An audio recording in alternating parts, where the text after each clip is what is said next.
You're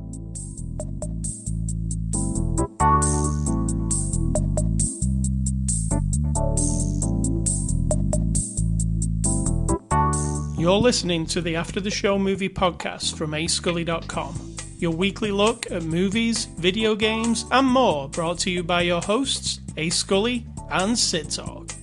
We're addicted to movies. Are you?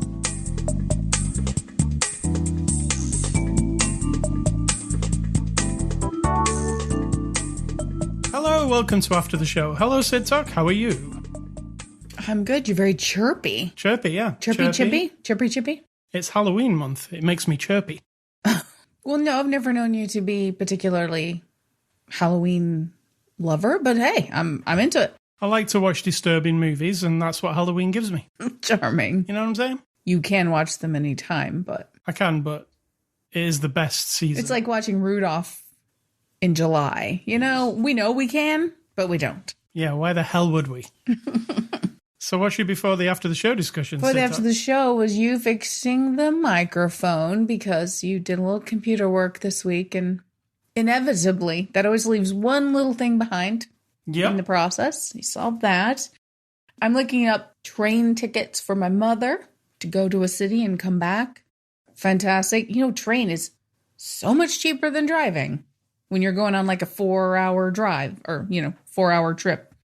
So doing that, playing City Skylines, texting my friend, messaging another friend, looking at Facebook. Anything else you want to know about the before?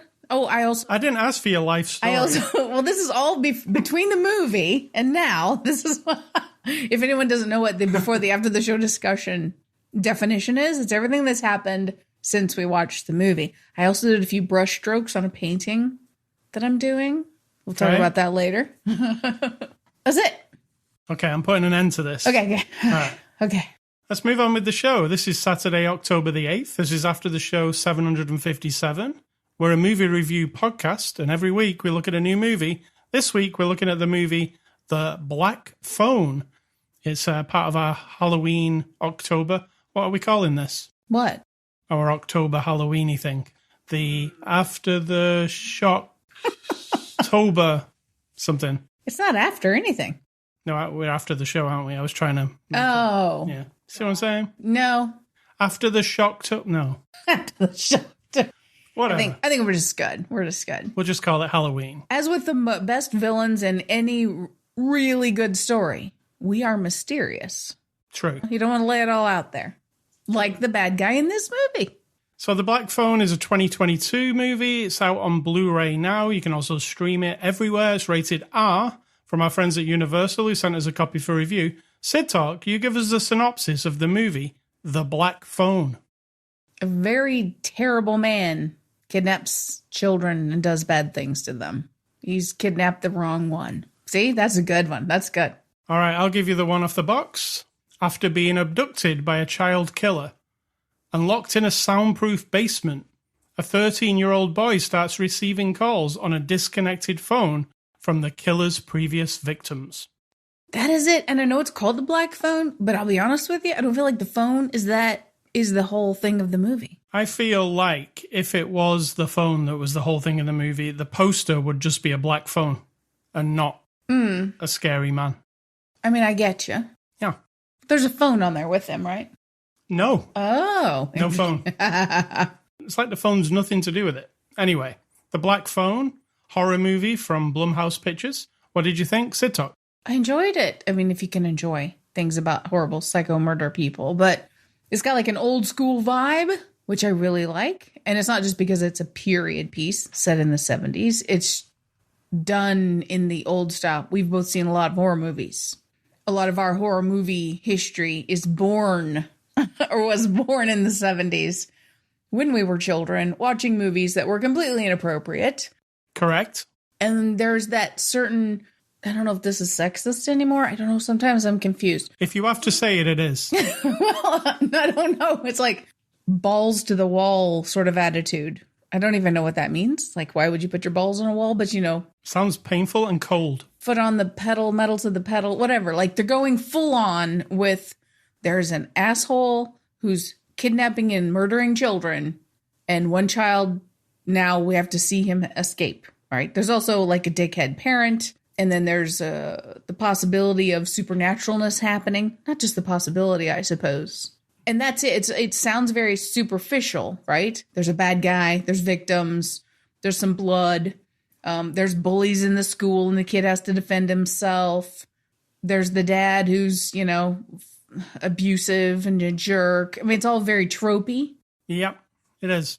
But it's done well enough where it's like enough grit in there that I appreciate. It wasn't like flaky or like wacky, But it does feel like you've seen this movie before in of different guys, let's say. Like a variation on this. This, not me. I don't feel like that. I mean, it's what differentiates this one from any other where somebody gets captured and then they have to escape or they have to... You're very cynical. Yeah, I'm just saying. It's pretty similar to other movies. I get what you're saying. Yeah. So the captive has to take control. This is the theme. I got you. Yeah. I got you. I'm not saying that's a bad thing, but the differentiator, I think, is the performances from the kids in this movie. Oh, so good. Yeah. So good. Yeah, and Ethan Hawke is good as the bad guy, but I think the kids are what sells it completely. Absolutely. All of the kids. Yeah, all of them. And it's their movie, really, right? I mean, there's the big hair kid who's just a little over the top. He's kind of like, was it Billy from Stranger Things? Yeah, exactly. That's what I was thinking. Yeah. There's definitely a flavor of Stranger Things. Flavor. Yeah, there's a flavor of old Stephen King movies. And that's not a coincidence because this movie, or the story that this movie is based on, was wrote by Joe Hill, who is Stephen King's son. It feels like I say, like something else. Different enough to be... I don't know if it's scary. Now, you might say that's a downside to a horror movie, but I wasn't particularly scared of anything. Was you? I wasn't scared, but I don't know what the thing is where you're like, like I can imagine this. The horror, because it happens in real life. People are kidnapped and held prisoner in terrible places and terrible things are done to them, right? And they're terrified, tortured, whatever. We don't see the kid getting tortured or anything. I'm just saying, because of the way it is, it's very stark. It's very straightforward. It isn't hokey or over the top. He throws him in a basement. There's a mattress and a toilet, and it's just grungy and gross. And that kind of gets under my skin. Like, first of all, he's a kid. What is he, 13 maybe? He is 13. It's in the synopsis. Oh, very. I wasn't listening to your synopsis, obviously, I guess, apparently. So you're also he's at that disadvantage, right? He has some cunning and wily ways, thinking about how to escape and all that. But that part freaks me out. And that this person, whatever reason, this guy in the mask has put me down here. That's more creepy maybe than scary. But then if you really think about it, it's terrifying. Terrifying. It'd be terrifying to be in the situation, for sure. They don't make it as if there's lots of jump scares or where you're like super tense. Like there's a couple moments where he's going up the stairs or whatever, or he turns around and there he is. But you don't have that kind of tension. It's more like you feel grubby and gross and like, ugh. I think it was more like, for me, like, what the hell is he going to do? Like, sometimes he just comes down, there's the creepiest part of the whole movie, if there's anything that's really creepy, is the kid wakes up on the mattress and Ethan Hawke's bad guy is just sat there, and he's literally just sat there to look at him. He even says, like, I'm just here to look at you. And I'm like... The kid's face is like, ugh. Yeah, that is more creepy than anything. Yeah, if I wasn't scared before, you're creeping me out. I'm just down here to look at you while you sleep. Ugh. Weird. This guy's motives are unclear during the movie, aside from there's a supernatural type element where the ghosts, let's call them, of previous kids that he's killed show up in this room. Are they ghosts or are they like they're like unreleased spirits? I guess that is a ghost. Yeah, that's exactly what a ghost is. They show up in the room, and then when they do show up and they give our hero, let's say, the 13-year-old boy, advice of how to get out of there. Now, once that happened... Hold on. How do they communicate with them? Through a black phone. Right on. We haven't even talked about the black phone. The black phone rings. It's disconnected. The guy even says it's disconnected. It doesn't work. But then the phone rings and it's these dead ghosts. Right. The dead ghosts, are there other kinds? No. There's Casper the friendly Are there living ghost. ghosts? There's Ghostbusters ghosts. Hey, there's a new concept, living ghosts. Like you're not really here, but you are. I think I've just invented a new thing for Hollywood. You mean like that show called Ghosts that's on CBS? No, they're actually ghosts. Oh, they are actually ghosts, yeah. Oh, you mean like I'm alive, I'm here, but I'm just like a ghost. But I'm like see-through, and I can only kind of grasp certain objects. Oh, see, I've got a whole idea now. It's coming in, flooding in. Blumhouse, you can have that one for free. I'm half ghost. Oh, see there? A ghost and a person had a baby, and it was me. I don't like this idea. I don't like it. It's terrifying. The stars of the show are the kids. It is murky and grimy and 70s-y. I mean, it's set in the 70s, so it's all costume and music. And it looks like the 70s mostly, but then there were some times where I was like, I don't buy it's the 70s. Mm. Why? I felt it was pretty good. In the school at the beginning, I was a bit... I don't know, like sometimes I can look at actors, these kids, for instance. I get you. And they look contemporary, even though they're wearing 70s clothes. And I don't understand what that is. It's like a disc. I think it's because you know that it's not the 70s, right? Of course. So sometimes it doesn't fully sell me on the 70s. Damn, these kids looking too modern. Yeah. And who do they think they are? We've been fairly vague. Let's say some spoilers now. So the end of this movie, Sid Talk, spoilers. Mm-hmm. Did you like the ending of it? Did you find it satisfying? And it's kind of like case closed, right? Yeah, and it is mega tropey because it wasn't a surprise or shocking or anything like what happened. Or a twist. Yeah, it wasn't a twist of any kind. No. But I was totally satisfied. I didn't have a problem with it because I felt like everything leading up to it led up to it. It's fairly straightforward, isn't it? Because here's the deal. The sister, we find out very early in the movie because some other boys have gone missing, right? There's conversations where the sister says she's having dreams and sees things about these boys. And she even says they're not going to find them the way they want to. And the brother's just like, oh, you know. Right. Then the police find out that she has commented on these boys' deaths somehow. So the police believe in her. Somehow, some way, we've skipped to a time and a dimension where the police believe like a 9-year-old girl who has dreams, who has envisioned some details of the scenes that they have not released to the public. There's another one of those tropes, right, from detective shows and movies. We didn't tell the public. How do you know there were black balloons? And she's like, I dreamed it. Oh, yeah, there's that element too. Yeah. We find out that their mom is deceased and that she had visions and heard things. The daughter has dreams and turns out has visions. So now we're assuming because the son is talking to ghosts on the phone and then they're kind of in the room with them and stuff, that there's that. So that's the super natural element of it. But then the bad guy is just a bad guy. He's just a lunatic. The kid doesn't do anything supernatural or super powered to save himself. The little girl basically has a dream and says she sees a thing and tells him what house to go to. And again, the police believe her, which I love. I love that the police and the grown-ups are all sort of bowing down to the children in this movie. Yeah, they do, don't they? Yeah. Sort of like take a page out of Stranger Things, right? You know, the kids run the show. I like that. It's also another movie to go into the collection of movies that have the heroes sat in the back of an ambulance at the end. Yep. I don't know how many of those movies there are, but I'm thinking it's a lot. If you're talking of tropes, that is a trope, right? Definitely. Back of the ambulance. That's what I like to call it. So, yeah, I liked it. It's pretty straightforward. He is a serial killer, this guy, right? Yes. Child serial killer, which makes it even worse. Does it? Yeah, he's terrible. I mean, does it make it worse? It's about the same. Taking Good a point. life, right? Good point. That's what I mean. I mean, people would say, oh, no, killing kids is way worse. But I would say killing anybody is bad, right? Correct. We're on the same page there. Yeah. He also, we didn't mention, Ethan Hawke wears this mask during this movie. Good move, good move. Again, a trope. You've seen a baddie with a mask on a million times. This baddie has a particularly designed mask that he can take parts of it off when he feels like it. So if he only wants his eyes to show, he can. If he only wants his mouth to show, he can.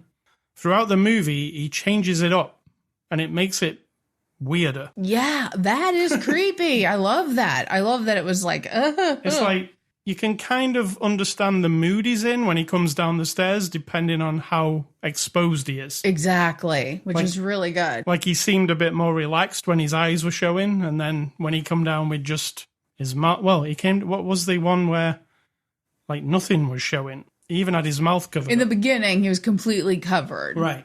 That was him sort of introducing himself, it seemed like, you know? Yeah, he gets a bit more relaxed, let's say.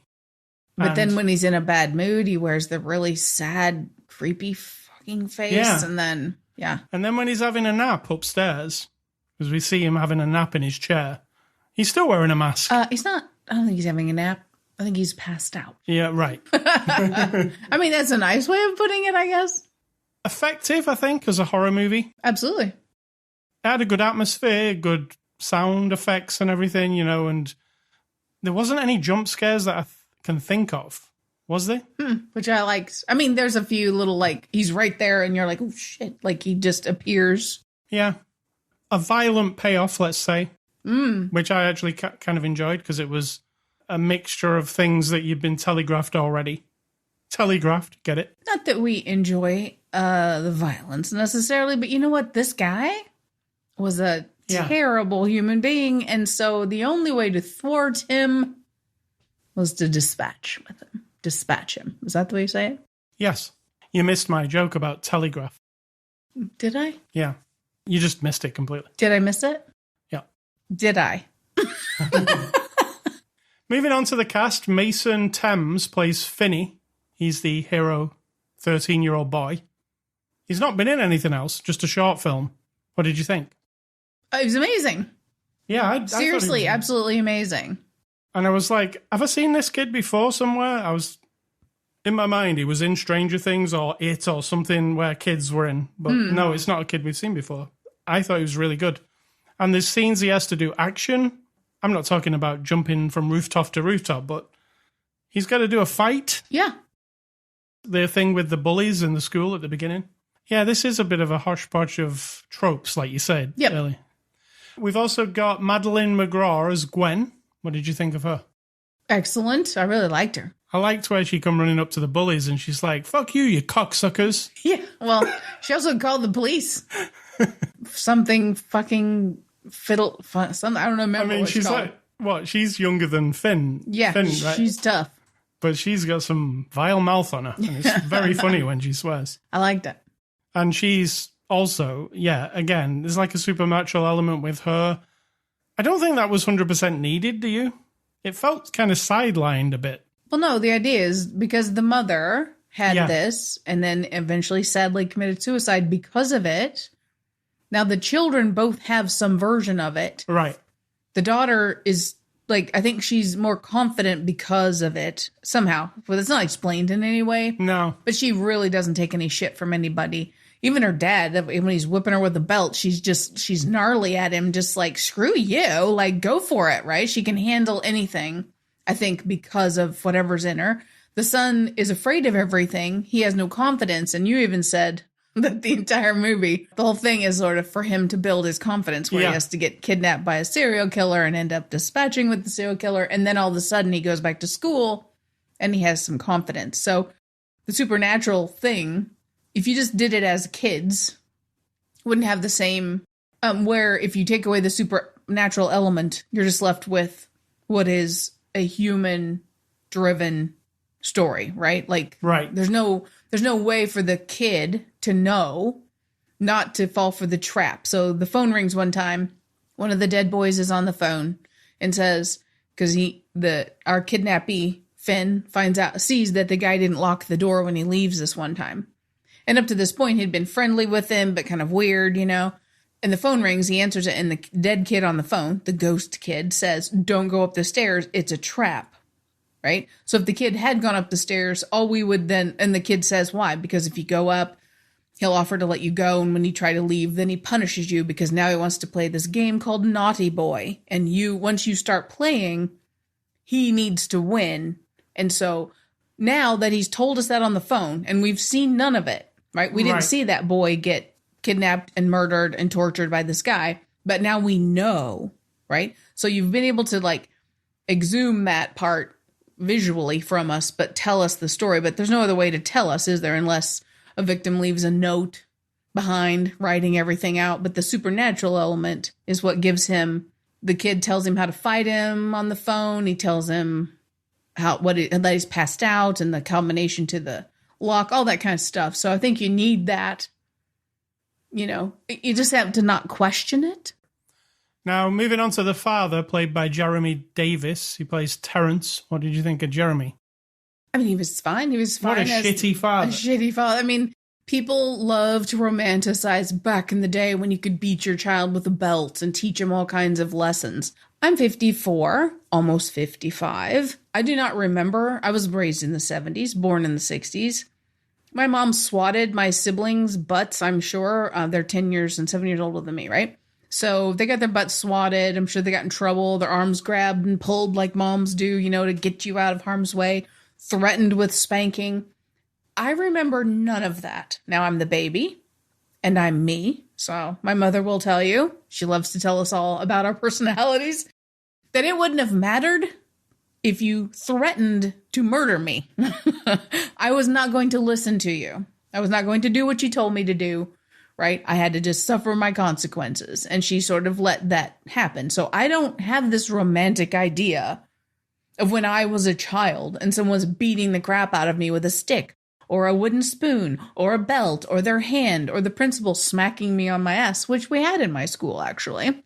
Well, I will even tell in my you high school. that my headmaster, not principal, we don't call it that, gave me the belt and the cane. What did you do? I was late for school. I got the cane for that. And for the rest of your life, were you ever late again? Always. I was... Fuck that guy. Yeah, I was talking in class, multiple times talking in class. That was the one where you get the belt, which is you have to bend over the chair and then he belts you on the ass. Not on the bare ass, because that would be weird. And you were talking in class?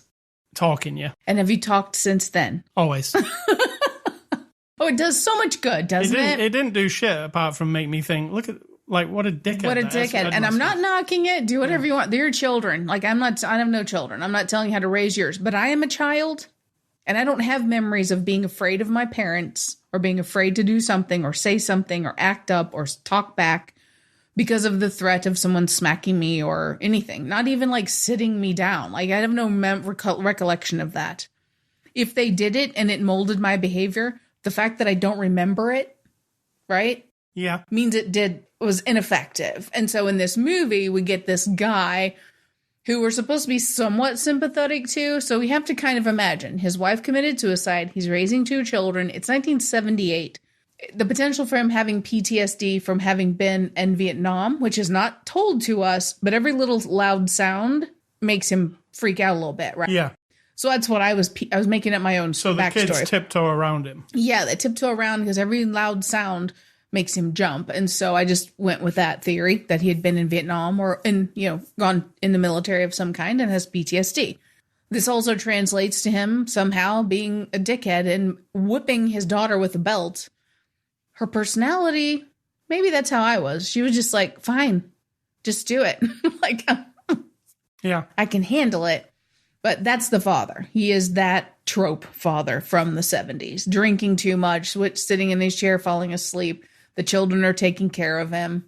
He's a bit of a bully. But in the end, he sort of buys into it all. And then he's like, I'm so sorry. I'm so sorry. But that always gets on my nerves. Because I'm like, no, you're a fucking dick. You beat your kids. So fuck you.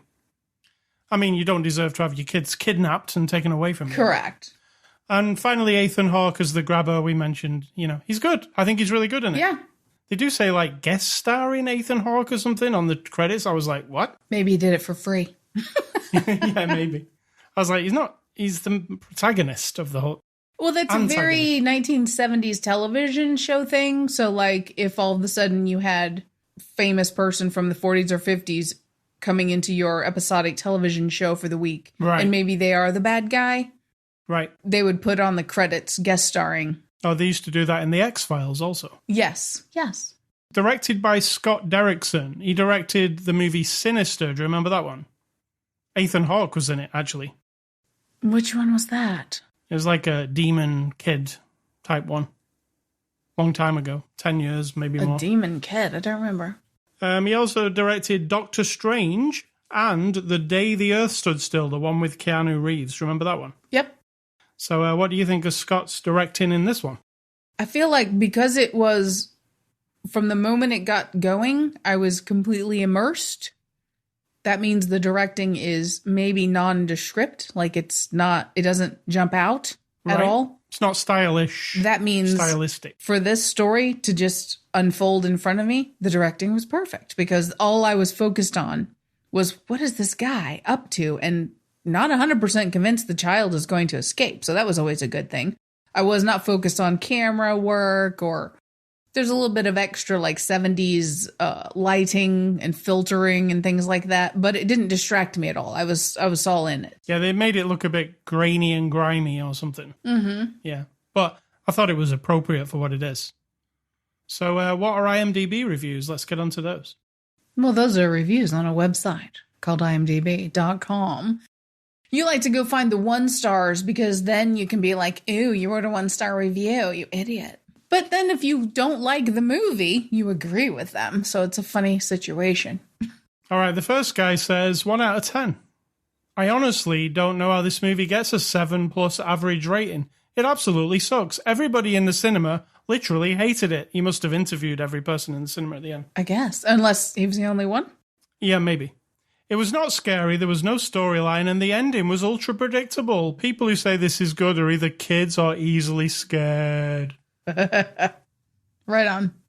Second guy says, horrible cliche acting minus the main boy. Unbelievable cheesy characters, not scary at all. Cringy, terrible dialogue. Dad was abusive at the beginning, but absolutely fine at the end. Little girl's weird struggle with her faith, also pointless and weird. Her dialogue is awful. Oh my god, it's bad. Worst horror in theaters since old. I liked her little praying and, talking to Jesus and then kind of wondering about it. I thought that was interesting because, clearly she's had this thing with her mom. She's aware of her mom, whatever she had. She's got a thing. It's going to mature her faster, and questioning things like the existence of a God when she's seeing in her dreams things that are happening in reality. Again, I'm adding all this to it because we don't have any conversations about this. But that explains why this young girl would be more mature and be like, okay, Jesus, I hope you're up there because I really need your help. And then to question, like, why are you having my brother be kidnapped, and not helping me find him? I thought that was kind of interesting. And finally, this guy says, I'm not even sure what to say. I'm a huge Blumhouse and horror fan. I knew this was going to be more thriller than horror, but wow, it was so dull. It was like a Lifetime movie. Well, I don't think it was like a Lifetime. Snotty. There are the IMDb reviews. We didn't see any extras because we watched the streaming version. Conclusion, I am going to give this a score. The Black Phone, I'm going to give it a 6 out of 10. 6? Uh-huh. That's not super high. I think it's above average. But I get you. It is slightly above average, yes. So that gives it a 6. I get you. I'm giving it a 7, so... Nice. Maybe a 7.4. If I was to give it a point, I'd give it a 6.5. But I'm not, so it's just a 6. Oh, everybody. He's coming over to the dark side. In the past, he has refused to give points, like decimals, because I don't know why. Because he's a point snob. I don't even know what the problem is, but he's coming around. So thank you to Universal. Next week, we're going to be looking at it's not really a horror movie, but it is a creature feature. Let's call it. Okay. And it's Idris Elba in Beast. So we'll look at that next week. Okay. Movie recommendations. I am going with the new It movies, 1 and 2, which I thought were really, really good. I enjoyed them a lot. So It 1 and 2. I see them as one big movie anyway, right? Yeah. Second one this is because of Ethan Hawke, who started off this franchise, and that was The Purge. He was... Again, I think that's Blumhouse, isn't it? The Purge? Maybe? Don't know. Anyway, Ethan Hawke's in the first one, if you didn't see the first one. I don't know if the first one's the best one. We've seen all the Purge movies. Do you mean, well, I mean, we have to give credit to firsts because we didn't even know the concept existed. No. And so for you to enjoy the concept enough to then go on to watch plurals of The Purge, including the television show, then the first one must have been fine. Impactful. Yes. So yeah, The Purge and It. And my recommendations are going back to the 90s, I believe I'm 1996. This first one is not necessarily 1996, but Doctor Who as a television show, I love it. Now, we haven't watched the last few seasons, but I'm looking forward to some long illness because sometimes when I get a really bad stomach flu or something, I end up spending several days on the couch. That's when I watch like marathon things. So you've got to catch up on loads of Star Trek, right? You've got so much Star I have Trek. a lot. Yes, Star Trek would have to come first. You're right. But Doctor Who, I just recommend watching any of it because it's super fun. Everyone has their favorite doctor, but you got to watch it all in order for you to make a decision. Then we have Crash. And I don't know which Crash that is, but I think it's the weird one. Yeah, there are two. One's a David Cronenberg movie, and the other one is similar to Magnolia, but not as good. Okay. I think this is a Cronenberg one where people like to watch crashes or see crashes and the aftermath, and it's sexually stimulating. So there's that. Mission Impossible Dragonheart. Is that the one with your guy? I mean, there is no Mission Impossible Dragonheart. They're two different movies. Oh, it is two different. I mean, it'd be cool to see a dragon in Mission Impossible. So Mission Impossible, is that the first Mission Impossible, 1996? Yeah, that's the first one. Brian De Palma. Well, there we go. Yeah. It was fine. Dragonheart, then, is a separate... I want to see Mission Impossible Dragonheart. That does sound really good. What Dragonheart was, now that I think about it, that would have been, the guy whose kid is Jack from The Boys. Dennis Quaid and Sean Connery. Yes. Dragon involved. Sean Connery is the voice of the dragon, I believe. So there's that. Fantasy shit. I'm not saying it's shit, but, And one of your favorite all-time movies, dare I say. I love it. Isn't this the first DVD you ever bought? Or had? It's one of the first. It wasn't the first. The first was Con Air. Oh, Con Air. Well, This is very similar. Yeah. The Rock. Yeah. And we're not talking about Dwayne Johnson. We're talking about The Rock. We're talking about Nicolas Cage, The Rock. Correct. Yeah. It's awesome. I love those old. They're old. They're old. Con Air and that one and Oh my Armageddon. God, they are old now. They're from the 90s. They're very dated. It's very formulaic. You could literally go scene by scene and match up movies, I think, from this genre and be like, oh, this is the scene where the guy tells us that this is his favorite fill in the blank car, wine, expensive champagne, his favorite shoes that cost $1,000. So 20 scenes from now is going to be the scene where that thing gets destroyed, right? Because it's comedy stuck inside of action. So we understand the formula and yet we still enjoy it. So there you go. Doctor Who, Crash, Mission Impossible, Dragonheart, and The Rock. I would say it's vintage Bayhem. Oh my, are you into making up stuff today? Yeah. Vintage Bayhem. You get it? Yes, I do. I actually prefer vintage Michael Bay to today's Michael Bay, to be fair. Okay. Like, I had a tongue-in-cheek kind of thing about his 90s stuff. It's all kind of silly, isn't it? And he knows it. But now when he tries to do stuff like Ambulance, the one we saw recently, he's just trying to be very, cool. This thing's cool rather than funny. I mean, it's not funny, is it? Like, it's just cool. I'm going to fly a drone all the time, and I'm going to, move the camera all the time. He didn't used to do that. Yeah, that's not fun. I think Transformers changed his kind of thing, because he made that for like 10 years, and then now he's kind of different. And older. Well, if we're all lucky, we get that. All right, Ace Scully stuff. I've been playing more Ghostwire Tokyo. I finished Ghostwire Tokyo last week and talked about it. But this week, I've decided to go and get the Platinum Trophy. I did mention that this game's a collectathon, and it really is more of a collectathon than I first thought when I decided to delve into the end part of it. And you're collecting these ghosts, and you're collecting these statues, and you're collecting all these different things in the city. I can play it with the sound off, completely off. I can just run around the city, and it's really super relaxing, I said to you. Mm-hmm. I'm just grabbing the ghosts up, and I'm just hovering around. And it gives you stuff at the end of the game when you finish the game to make collecting the stuff easier. Now, it giving me right at the very end of the game, when the game was over, basically, a power that lets me point at a ledge and press a button and just appear on that ledge, so I don't have to float or glide or climb. I can just look at the top of a building and be at the top of the building immediately. Makes it so much easier to collect everything. And there's something really satisfying about collecting stuff in games.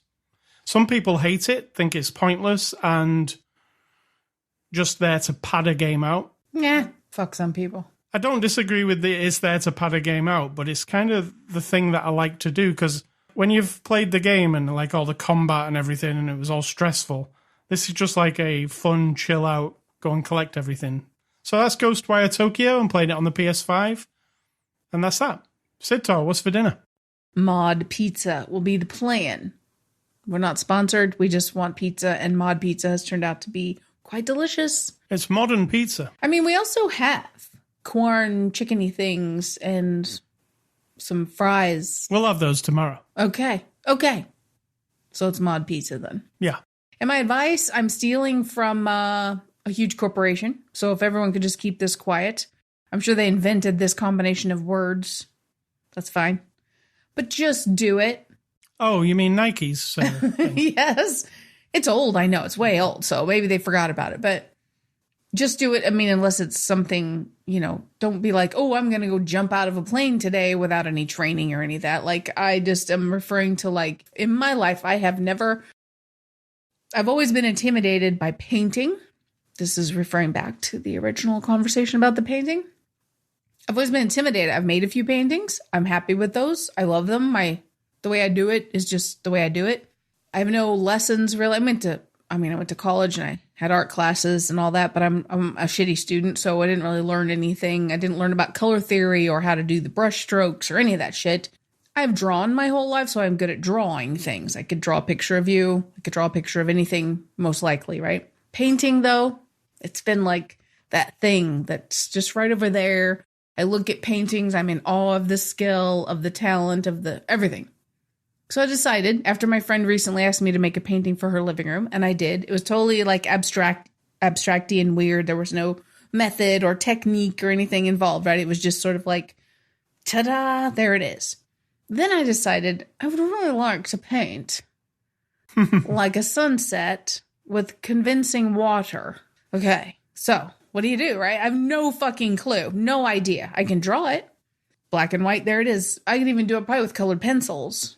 Painting, though, moving that paint around and smushing it where it needs to go and laying it and layering it and mixing it. And even thinking about it now, it makes my brain be like, no. The process for learning that, you don't have the patience. Just don't do it. Just go get a pencil and draw a picture. I decided I'm just going to do it. So I, of course, got one of the biggest canvases, right? It's like 3.5 feet long by 2.5 feet high. And I'm not talking about a little painting here. And I laid it on the dining room table. I started watching this guy on YouTube do paintings. He's like a German guy doing paintings of water and clouds. And I'm watching multiple times. I don't do this very often. I was like, okay. I'm grasping the method, right? My brain is wrapping around it. Like, can my hand do what is required? Like, do I have the confidence? Not really yet, but... Then I just started doing it, right? I've painted over this painting probably 10 times now. Like, the sky was weird, and it's still really weird. The sky's wrong. The horizon line is crooked, and it's actually a little bit slanted. But then I got hyper fixated, which I do on things, and I'm into, like, trying to make the water waves, even though they look kind of cartoony at this point. I think I like graphic art so much that I sort of always gravitate to that, right? So it's really bold and the colors are really crazy. I'm using neon colored paints for the sunset, not anything subtle. And I'm really, really, really, really, really, really enjoying it. Wow. Is that enough? It really's. And so my brain just finally said, and that's not an expensive proposition. I had some paints. I had some brushes. The canvases were all half price at Hobby Lobby.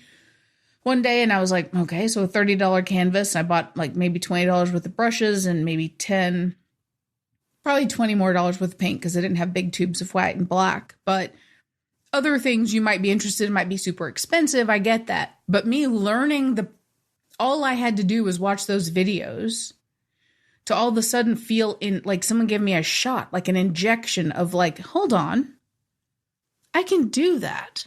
Right? So if your thing is you're 40, but you want to be a doctor, you think you can't? Well, just start learning stuff. Like just start learning all the bones, all the muscles, all the everything in the body or whatever the thing is you want to do because you can do it. Right? You can. If you do want to jump out of a plane, then you have to learn it and do the process and pay for the process and blah, blah, blah. I have a classmate friend of mine, we graduated a long time ago, who has in the last 30 years built his own airplane.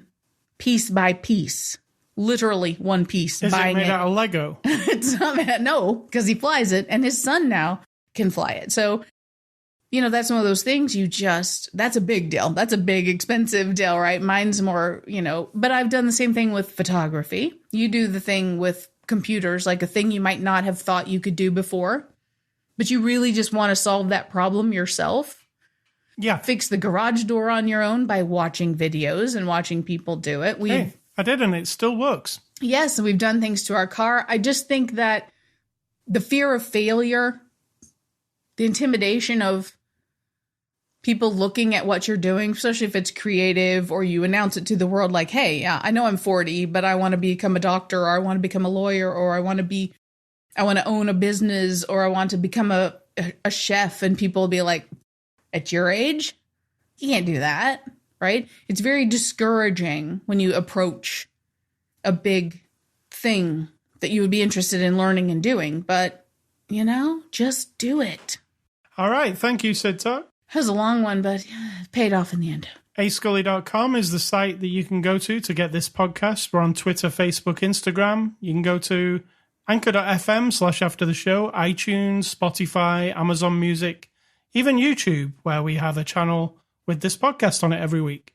You can also email feedback to me, ascully@ascully.com. Do not email Sid Talk. She does not want your email. I mean, you can just do it and see what happens.